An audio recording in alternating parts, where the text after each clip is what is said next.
প্রিয় শিক্ষার্থীরা, চলছে বাংলাদেশব্যাপী বৈশ্বিক মহামারী করোনা। এই করোনা পরিস্থিতিতে আমরা ঘরে আছি, নিরাপদে আছি এবং স্বাস্থ্যবিধি মেনে চলছি। প্রিয় শিক্ষার্থীরা, গণপ্রজাতন্ত্রী বাংলাদেশ সরকারের সুযোগ্য শিক্ষক নেতৃত্ব এবং শিক্ষক বান্ধব সরকার চালু করেছে অনলাইন শিক্ষা ব্যবস্থা, যেখানে শিক্ষার্থীরা ঘরে বসে এই মহামারীর মধ্যেও তাদের পাঠোদ্ধার কাজ করতে পারছে এবং নিয়মিত পড়াশোনায় মনোযোগী হতে পারছে। তারই অংশবিশেষ হিসেবে ঐতিহ্যবাহী কেডিআরকে মাধ্যমিক বিদ্যালয় আয়োজন করেছে কেডিআরকে অনলাইন স্কুল। প্রিয় শিক্ষার্থীরা, তোমরা তোমাদের প্রিয় স্কুলের ফেসবুক পেজ থেকে নিয়মিত আমাদের ক্লাসের আপডেট পাচ্ছ এবং তোমরা নিজেরা সেভাবে বাসায় প্রিপারেশন রাখছো। আমাদের শিক্ষকদের ব্যক্তিগত ইউটিউব আইডি থেকেও তোমরা এই ক্লাসগুলো ডাউনলোড করে নিয়েও বাসায় বসে তোমাদের পরিচর্যা বা পড়াশোনার কাজ চালিয়ে যাচ্ছ। তারই ধারাবাহিকতায় আমি বি.এম. মিজানুর রহমান, সহকারী শিক্ষক বিজ্ঞান, কেডিআরকে মাধ্যমিক বিদ্যালয়, আজকে তোমাদের সামনে বিজ্ঞান একটি গুরুত্বপূর্ণ টপিক্সের আলোচনা নিয়ে এসেছি। আশা করি তোমাদের এই ক্লাসটি ভালো লাগবে। প্রিয় শিক্ষার্থীরা, এই ক্লাসটি অষ্টম, নবম এবং দশম শ্রেণীর শিক্ষার্থীদের জন্য খুবই গুরুত্বপূর্ণ, কারণ এই অংশ থেকে পরীক্ষায় প্রায়শই প্রশ্ন এসে থাকে। প্রিয় শিক্ষার্থীরা, যারা অষ্টম শ্রেণীতে আছো তারা তোমাদের বইয়ের 20 পৃষ্ঠা বের করো। 20 পৃষ্ঠায় দেখো পাঠ 7 এবং 9 আছে বংশগতি নির্ধারণে ক্রোমোজোম, ডিএনএ এবং আরএনএর ভূমিকা। এবং যারা নবম বা দশম শ্রেণীর কমার্স এবং আর্টস অর্থাৎ বাণিজ্য এবং মানব বিভাগে আছো তারা তাদের বিজ্ঞান বইয়ের 10ম অধ্যায় 11 অধ্যায়ের 11.1 ক্রোমোজোমের আকৃতি প্রভৃতি পাচ্ছ পৃষ্ঠা নাম্বার 232। নতুন বইয়ে 232 পৃষ্ঠা তোমরা বের করতে পারো এবং এ সম্পর্কে পাঠ আমরা আলোচনা করব। এজন্য বই, খাতা, কলম নিয়ে তোমরা প্রস্তুত থাকো। প্রিয় শিক্ষার্থীরা, আমি ইতিমধ্যে আমাদের যে বিষয়টা আমরা শিখব ক্রোমোজোম, সেই বিষয়ে পাঠ শিরোনামটা আমি উপরে তুলে দিয়েছি। কারণ যেহেতু অনলাইন ক্লাস, আমরা তোমাদের কাছ থেকে কিন্তু পাঠ উদ্ধার করতে পারছি না, এই জন্য আমরা সরাসরি পাঠে চলে যাব। প্রিয় শিক্ষার্থীরা, প্রথমেই জানতে হবে ক্রোমোজোম কী। অর্থাৎ যে কোনো বিষয় যখন আমরা জানবো সেই বিষয়টা সম্পর্কে আমাদের সঠিক ধারণা থাকতে হবে, কারণ সেখান থেকে কিন্তু জ্ঞানমূলক অংশে তোমাদের প্রশ্ন এসে থাকে এবং অনুধাবন অংশেও সেখান থেকে প্রশ্ন থাকতে পারে। তাহলে প্রথমেই আমরা যাব ক্রোমোজোম কি। প্রত্যেকে আমরা খাতা কলম বের করি এবং সংজ্ঞাটা একটু লিখে নিই, কারণ বইয়ে তোমরা স্পষ্ট করে সংজ্ঞাটা নাও পেতে পারো। অনেকে হয়তো সহায়ক হিসেবে গাইড বই খুঁজে নেবে বা কোনো শিক্ষকের কাছ থেকে একটু জেনে নেবে। তো যারা অষ্টম শ্রেণীতে আসো তারা 20 পৃষ্ঠা দ্বিতীয় প্যারা একটু দেখতে পারো এবং যারা দশম শ্রেণীতে আছে তারা 232 পৃষ্ঠা দ্বিতীয় প্যারা দেখো। আমরা সংজ্ঞাটা একটু এখান থেকে উদ্ধার করার চেষ্টা করি। প্রিয় শিক্ষার্থীরা, আমরা প্রত্যেকে কিন্তু এই চিত্রটাকে চিনি। এই যে চিত্রটা দেখো, এটা কিন্তু একটা নিউক্লিয়াস, সেই সুতার মতো পেঁচানো যে অংশটা থাকতেছে এবং এর চারপাশে দেখো আমরা কিন্তু এই চিত্রটা সম্বন্ধে আমরা ছোট ক্লাস থেকে কিন্তু পরিচিত হয়েছি। দেখতে একটা ফুলের মতো গোলাকার দেখালেও এই যে অংশটা হচ্ছে নিউক্লিয়ার রন্ধ্র, আর এই মাঝেতে নিউক্লিওলাস। তোমরা প্রত্যেকেই জানো এই চিত্রটা আমি কি বোঝাতে চাচ্ছি। এবং এই পেঁচানো যে নালিকা সেটাকে বলা হয় ক্রোমোসোম বা ক্রোমোজোম। পেঁচানো সুতার মতো তন্তু, নিউক্লিয়ার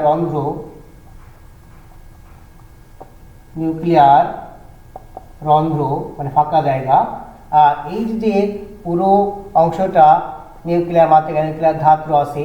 তা আমি এটা নিউক্লিয়াসের চিত্র তোমাদের সামনে দিলাম। তোমরা বইয়ে অনেক সুন্দর চিত্র দিতে পাবে এবং তোমাদের স্পষ্ট ধারণা দেওয়ার জন্যই কিন্তু আমি এই চিত্রটা আঁকছি। তোমরা একটু দেখতে পাচ্ছ যে এই যে নিউক্লিয়াস থেকে সুতার মতো পেঁচানো যে অঙ্গটা তোমরা দেখতে পাচ্ছ, যে অংশটা দেখতে পাচ্ছ, এইটা অংশটা বংশগতি নির্ধারণ করে। এই বংশ নির্ধারক যে পদার্থটা সেটাকে বলা হয় ক্রোমোজোম। এই নিউক্লিয়াস একটা পদার্থ কিন্তু অনেক ক্ষুদ্র, তার মধ্যে নিউক্লিয়াস থাকে এবং প্রতিটা পদার্থের মধ্যে নিউক্লিয়াস আছে। তা এই নিউক্লিয়াসের ভিত্তিতে কিন্তু কোষকে দুইটা আমাকে ভাগ করছে, একটা প্রকৃত ও সুকেন্দ্রিক কোষ, একটা প্রাককেন্দ্রিক কোষ। তাহলে এই প্রত্যেকটা সুকেন্দ্রিক কোষে কিন্তু এই ক্রোমোজোমের উপস্থিতি আছে।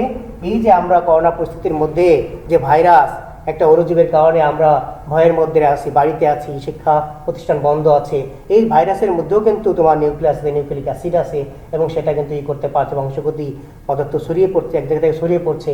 এটাও কিন্তু তোমার এই যে ক্রোমোজোম, যে পদার্থটা আমরা যেটা নিয়ে আজকে আলোচনা করছি সেই পদার্থটার কারণে, সেটার কারণেই কিন্তু সে রেপ্লিকেশন করতে পারছে এবং এক জায়গা থেকে আরেক জায়গা ছড়িয়ে পড়তে পারছে, একজন থেকে আরেকজনকে আক্রান্ত করতে পারছে। তাহলে আমরা একটা কথা কিন্তু বুঝতেই পারছি যে ক্রোমোজোম একটা বংশগতি পদার্থ। তাহলে একটা প্রশ্ন এসেই যায়, বংশগতি কি? প্রিয় শিক্ষার্থীরা, বংশগতি হচ্ছে যে প্রক্রিয়ায় পিতামাতার বৈশিষ্ট্য সরাসরি সন্তানে সঞ্চারিত হয়, অর্থাৎ পিতামাতার বৈশিষ্ট্য যে প্রক্রিয়ায় সন্তানে সঞ্চারিত হয় সেটা হচ্ছে বংশগতি। আর এই বংশগতি পদার্থ হচ্ছে ক্রোমোজোম, ডিএনএ, আরএনএ, জিন প্রভৃতি।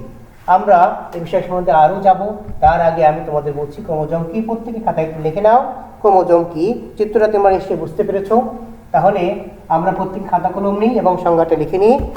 নিউক্লিয়াসে অবস্থিত, প্রিয় শিক্ষার্থীরা, লেখা তোমাদের কাছে অস্পষ্ট হতে পারে বা ছোট দেখাতে পারে, আমরা আমার কথাগুলো তোমার শোনো এবং সেই অনুসারে লেখো। নিউক্লিয়াসে অবস্থিত নির্দিষ্ট সংখ্যক সুতার মতো নির্দিষ্ট সংখ্যক সুতার মতো যে অংশগুলো জীবের বংশগত বৈশিষ্ট্য বহন করে,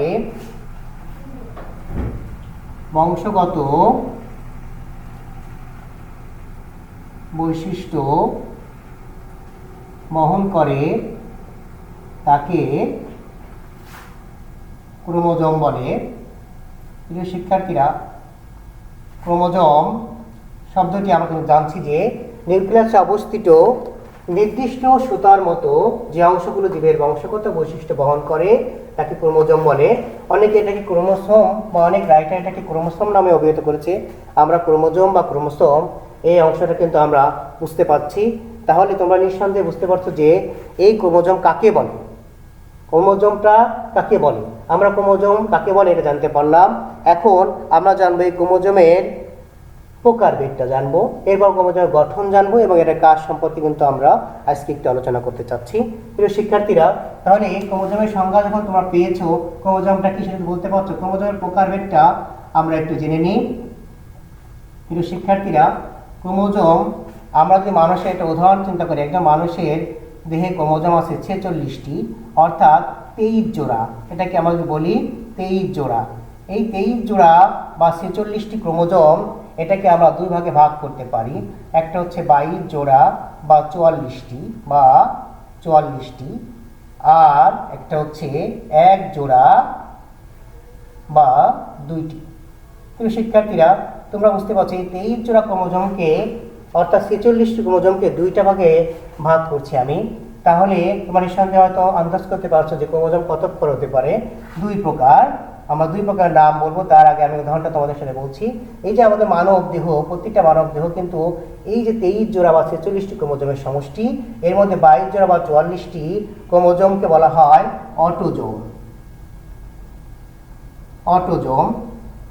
তাহলে এই অটোজোম যেটা AUTOSOME ইংলিশে তোমরা যারা বলবে অটোজোম, এই অটোজোমটা নারী পুরুষে একই থাকে, যে কারণে এটা পুরুষের একটি নাক থাকে, মেয়েদের একটি নাক থাকে, তাই না? একটা পুরুষের যেমন 2টি চোখ থাকে, মেয়েদের 2টি চোখ থাকে। তাহলে এই অটোজোমটা থাকার কারণে কিন্তু নারী পুরুষ কিন্তু অনেক জিনিসে কিন্তু মিল থাকতেছে।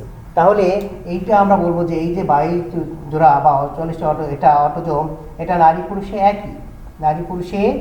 একই থাকে, আমরা বলতে পারছি একই থাকে। আর এই যে আমরা 1 জোড়া, এটাকে বলা হয় সেক্স ক্রোমোজোম।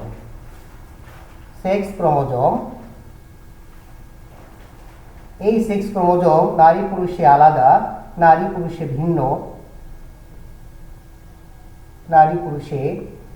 ভিন্ন থাকে এবং এটাকে বলা হয় XX এবং XY। XX হচ্ছে মেয়ে এবং XY হচ্ছে ছেলে। প্রিয় শিক্ষার্থীরা, আমরা কিন্তু দেখতে পাচ্ছি যে এই যে 2টি ক্রোমোজোম মাত্র, XX যদি একই রকম হয়, দেখো জিন একই রকম হয় XX, তাহলে সেটা মেয়েদের জিন নির্ধারণ করছে এবং XY হলে তার ছেলেদের জিন নির্ধারণ করছে। তাহলে আমরা জানতে পারছি ক্রোমোজোম দুই প্রকার, একটা অটোজোম এবং একটা সেক্স ক্রোমোজোম। প্রিয় শিক্ষার্থীরা, যারা অষ্টম শ্রেণীতে আছো তাদের বইয়ে এত বিস্তারিত নেই, তবে তাদের কিন্তু মানুষের ক্রোমোজোম 46টি সেটা উল্লেখ আছে, এবং জনন কোষে কয়টি থাকে সেটা কিন্তু উল্লেখ আছে, মানুষের কোষে কয়টি আমার উল্লেখ আছে। সেহেতু আমরা কিন্তু এটা জানবো। এখান থেকে কিন্তু তোমাদের নৈর্ব্যক্তিক অংশে এমসিকিউ অংশে প্রশ্ন এসে থাকবে, এবং যারা নবম এবং দশম শ্রেণীতে আছো তাদের জন্য এই প্রশ্ন খুবই গুরুত্বপূর্ণ। তারা তাদের বইয়ে তোমরা দেখতেই পাচ্ছ আমরা 11.1.1 অর্থাৎ 233 পৃষ্ঠা ক্রোমোজোমের প্রকারভেদ চিত্রসহ কিন্তু এই অংশটা দেখানো আছে, এবং এখান থেকে তোমাদের প্রশ্ন এসে থাকে অটোজোম কি, অটোজোম বলতে কি বোঝো। তাহলে সেক্ষেত্রে আমরা কিন্তু এটা বলতে পারছি। এবং আরও প্রশ্ন আসে সন্তান মেয়ে হওয়ার জন্য কেন বাবা দায়ী, মা কেন দায়ী নয়, এই বিষয়ে কিন্তু প্রশ্ন আসে। সেহেতু আমরা এটা না জানলে কিন্তু ওইখানে যে আমরা বুঝতে পারবো না, এজন্য আমরা এই অংশটা খুবই গুরুত্বের সাথে দেখব। তাহলে শিক্ষার্থীরা, আমরা খুব অল্প সময়ে আমি তোমাদের ক্রোমোজোম কি এবং ক্রোমোজোমের প্রকারভেদটা একটু আলোচনা করেছি। তোমরা এখন জানবে ক্রোমোজোমের আকৃতি এবং গঠন সম্পর্কে। তাহলে আমি এই অংশটা একটু মুছে দিচ্ছি, যারা তোমরা লিখে দিচ্ছ তারা নিশ্চয়ই এর মধ্যে এই অংশটা তুলে নিয়েছো। এখন আমি তোমাদের সাথে আলোচনা করব ক্রোমোজোমের গঠন। গঠন হচ্ছে স্ট্রাকচার অফ ক্রোমোজোম। প্রিয় শিক্ষার্থীরা, এই স্ট্রাকচার জানতে গেলে তোমাদের দুইটা জিনিস তোমাদের অবশ্যই জানতে হবে। একটা হচ্ছে ভৌত গঠন, ভৌত গঠন, আর তো তোমাকে জানতে হবে ফিজিক্যাল স্ট্রাকচার, যেটা আমরা জানি ফিজিক্যাল স্ট্রাকচার। আর একটা তোমাকে জানতে হবে হচ্ছে রাসায়নিক গঠন বা কেমিক্যাল স্ট্রাকচার, রাসায়নিক গঠন। প্রিয় শিক্ষার্থীরা, এই যে দুইটা গঠনের কথা আমি তোমাদের বলছি, পরীক্ষায় তোমাদের গঠন আসবে ক্রোমোজোমের গঠন বর্ণনা করো। সেক্ষেত্রে আমরা কিন্তু আমি কেন দুইটা অংশ আলাদা করে দিচ্ছি, তোমাদের মার্কস থেকে 4। শিক্ষার্থীরা, তোমরা যদি ভৌত গঠনটা নিয়ে শুধু আলোচনা করো, স্যার তোমাকে 3 বা 2 দিবে, কিন্তু তোমরা দুইটা গঠনই আলোচনা করো, তোমাদের 4 মার্কস দিবে, এবং তোমরা পূর্ণ নম্বর পেয়ে কিন্তু তোমরা ভালো রেজাল্ট করবে। তাহলে আমি একটু চিত্র তোমাদের সামনে দাঁড় করানোর চেষ্টা করছি, তোমরা একটু দেখে নাও। তোমাদের বইয়ের চিত্রটি আছে।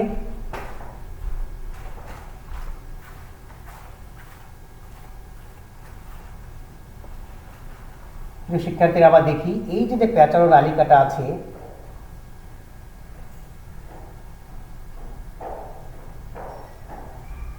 আমরা দেখি এই যে অংশটা, উপরের অংশটা, এটা হচ্ছে স্যাটেলাইট,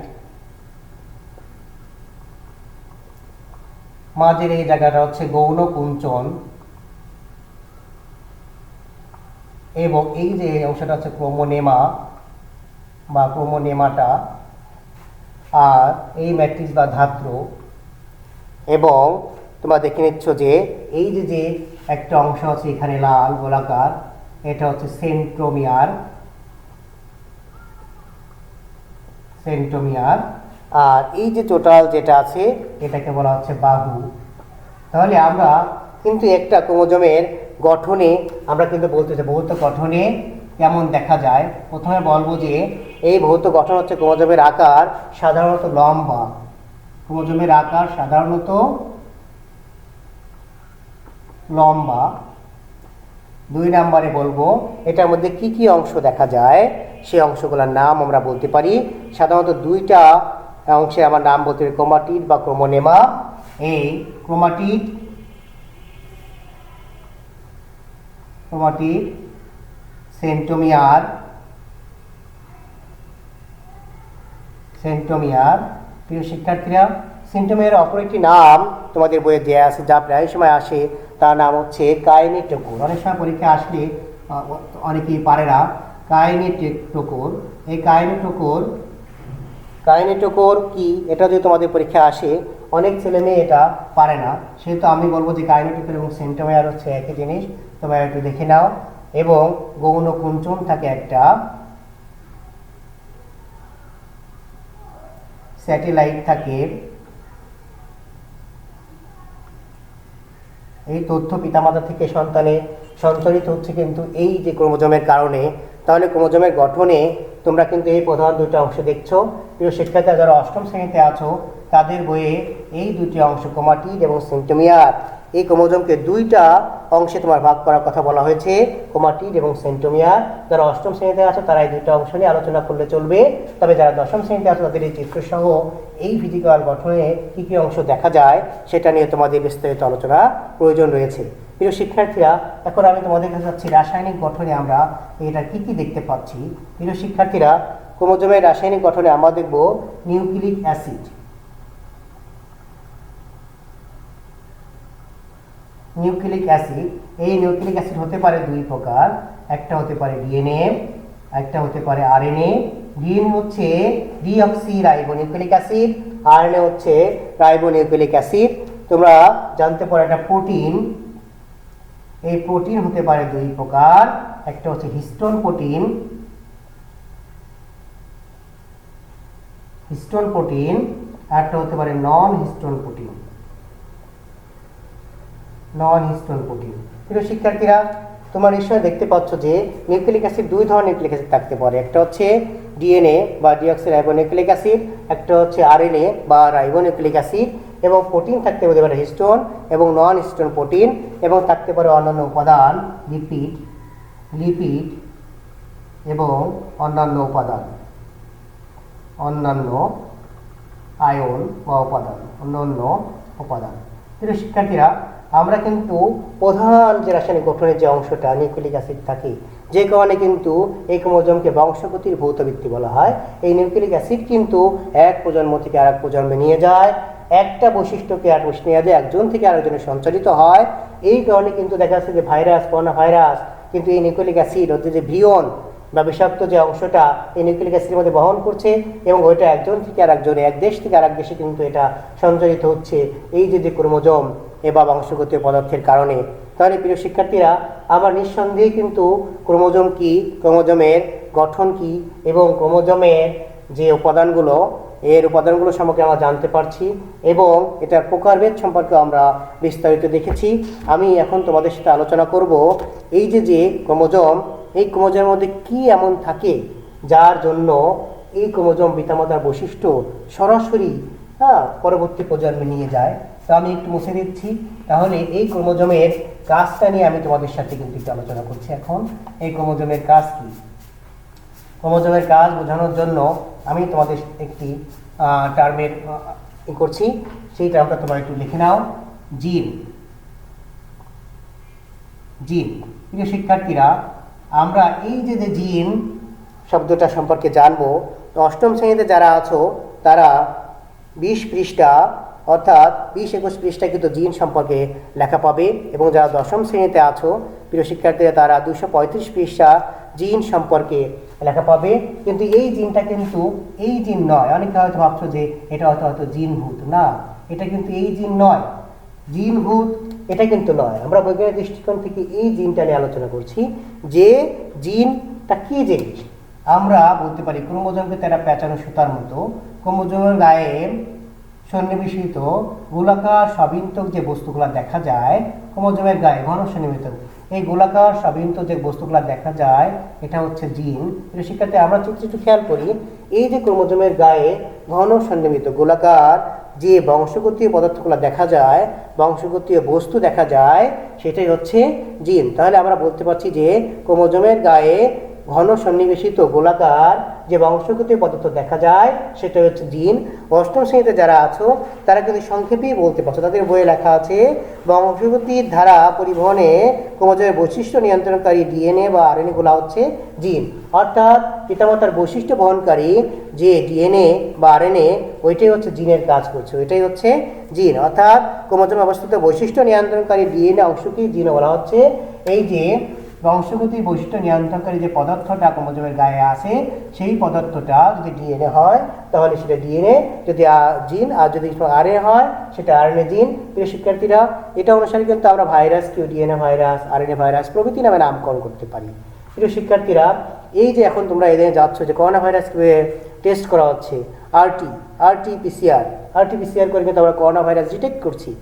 এই যে আরটি রিভার্স ট্রান্সক্রিপ্টেজ, আরটি একটা এনজাইম। এই কিন্তু যে করোনা ভাইরাস, এটা যে রিভার্স ট্রান্সক্রিপ্টেজ এনজাইম ধরা পড়ছে, এই এনজাইমের কারণে এটা কিন্তু রিভার্স করে একটা থেকে একটা তৈরি করছে, এরা প্রোডাকশন করছে এই জিনের মাধ্যমে, জিনের বৃদ্ধি ঘটাচ্ছে। তাহলে এই ক্রোমোজোমের গায়ে হচ্ছে যে জিন, এই জিন ক্রোমোজোমের গায়ে ঘন সন্নিবেশিত একটা বংশগত পদার্থ, যাকে জিন নামে ব্যবহৃত করা হয়। জিনের কাজ কি? এটা চুলের রং,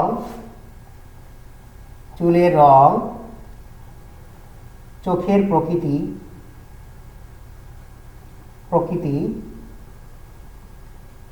এবং এই যে বংশগতি পদার্থ,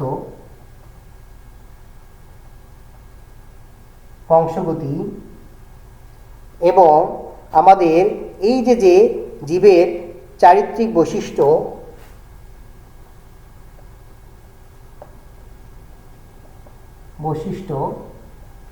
প্রভৃতি কিন্তু এই জিন বা ক্রোমোজোম নিয়ন্ত্রণ করছে। এই জন্য এই যে ক্রোমোজোম কিন্তু চুলের রং, চোখের প্রকৃতি, বংশগতি, চারিত্রিক বৈশিষ্ট্য বা জিন, এরা কিন্তু এটা নিয়ন্ত্রণ করছে। আমাদের চোখের রং কেমন হবে, চামড়ার রং কেমন হবে, আমরা শ্বেতাঙ্গ হব না কৃষ্ণাঙ্গ হব, এই চামড়ার রঙও কিন্তু নিয়ন্ত্রণ করছে এই ক্রোমোজোম বা জিন বা বংশগতীয় বস্তু যারা আছে। প্রিয় শিক্ষার্থীরা, এই ক্রোমোজোমে যদি কোনো বিশৃঙ্খলা হয় তাহলে ছেলে মেয়ে উভয়েরই কিন্তু নানা ধরনের রোগ হয়। এই জেনেটিক বিশৃঙ্খলা নিয়ে আমি পরবর্তী ক্লাসে তোমাদের সাথে আলোচনা করব। তাহলে আমরা কিন্তু আজকে ক্রোমোজোম কি, এই ক্রোমোজোমের যে গঠন, ক্রোমোজোমের বৈশিষ্ট্য, ক্রোমোজোমের প্রকারভেদ প্রভৃতি কিন্তু আমরা আলোচনা করতে পারছি এবং আমরা কিন্তু এটা বুঝতে পারছি। প্রিয় শিক্ষার্থীরা, তাহলে আমি যদি তোমাদের এখন কিছু প্রশ্ন করি মূল্যায়নের জন্য, তোমাদের কাছে জানতে চাই ক্রোমোজোম কি, তাহলে তো অনেক শিক্ষার্থী হাত উঁচু করবে, অনেকে বলবে স্যার আমি বলবো, অনেকেই এটা বলতে পারবে। আমি যদি বলি ক্রোমোজোম কত প্রকার, কি কি, তোমরা হয়তো অনেকেই বলতে পারছো, তাই না? আমি জিজ্ঞেস করি অটোজোম কি, তাও তোমরা অনেকেই বলতে পারবে। প্রিয় শিক্ষার্থীরা, আমি যদি বলি ছেলেদের জিনের প্রকৃতি কি, তাদের কীরকম থাকে, XY থাকে নাকি XX থাকে, আমরা কিন্তু এটাও কিন্তু উত্তর করতে পারবো। আমি যদি বলি এই ক্রোমোজোমের দুই প্রকার গঠন কি কি, ভৌত গঠন এবং রাসায়নিক গঠন, তা তোমরা অনেকেই উত্তর করতে পারবে এবং উত্তর দিতে চাইবে। আমি যদি বলি ভৌত গঠনে কি কি অংশ থাকে, তোমরা 3টে অংশের নাম বলো বা 4টে অংশের নাম বলো, সেটাও তোমরা অনেকে বলতে পারবে। রাসায়নিক গঠনে কি কি থাকে, নিউক্লিক অ্যাসিড কত প্রকার, তাই না? তোমরা অনেকে বলতে পারবে ডিএনএ এবং আরএনএ। ডিএনএ পূর্ণরূপ আমি তোমাদের সাথে আলোচনা করেছি, ডিঅক্সি রাইবোনিউক্লিক অ্যাসিড, আর আরএনএ হচ্ছে রাইবোনিউক্লিক অ্যাসিড। আমি জিন বা ক্রোমোজোমের কাজ তোমাদের সাথে আলোচনা করেছি। কাজ কি? এই যে বংশগত বৈশিষ্ট্য, পিতামাতা থেকে সন্তান নিয়ে যায়, চুলের প্রকৃতি, আমাদের চামড়া, আমাদের চোখের রং কেমন হবে, আমাদের চামড়া গায়ের রং কেমন হবে, সেটাও তোমাদের সাথে আমি আলোচনা করেছি। প্রিয় শিক্ষার্থীরা, তাহলে আমি তোমাদের একটি বাড়ির কাজ দিব এবং এই বাড়ির কাজটি তোমরা একটু বুঝে নাও যে আমরা ক্রোমোজোম সম্পর্কে কিন্তু আলোচনা করেছি। তাহলে তোমরা একটি বাড়ির কাজ নিয়ে নাও। রহিমা দেখতে তার মায়ের মতো, কিন্তু তার কথা বলার ধরন তার পিতার মতো। রহিমা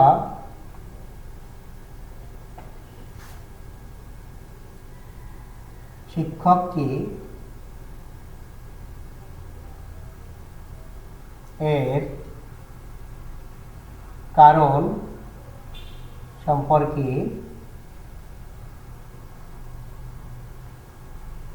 জানতে চাইলে শিক্ষক বংশগতি ও ক্রোমোজোম সম্পর্কে তাকে জানানো।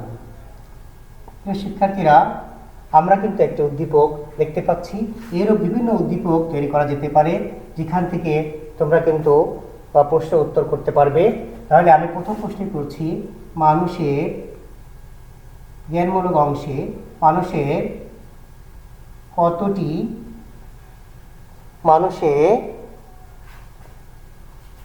কতটি ক্রোমোজোম থাকে? নিশ্চয়ই তোমরা অনেকেই এক কথায় এই প্রশ্নের উত্তর পারবে। জ্ঞানমূলক অংশে এক নম্বর তোমাদের জন্য বরাদ্দ রয়েছে। প্রিয় শিক্ষার্থীরা, আমরা কিন্তু প্রতিটা বিষয় বুঝে পড়ব এবং এটা জানব। দ্বিতীয় প্রশ্ন তোমাদের জন্য আমি করছি, কাইনেটোকোর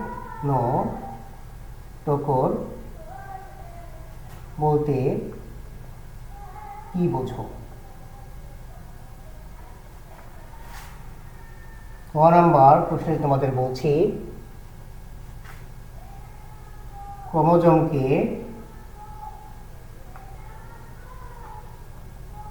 বংশগতির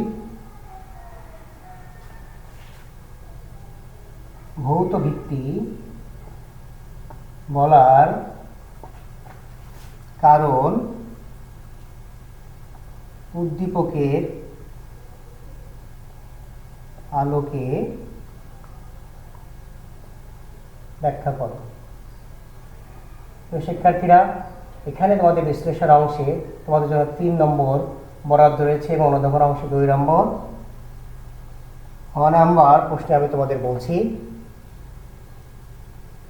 উদ্দীপকে শিক্ষকের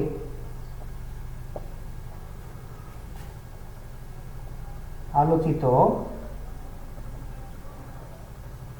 ক্রোমোজোমের গঠন চিত্রের সাহায্যে বর্ণনা করো।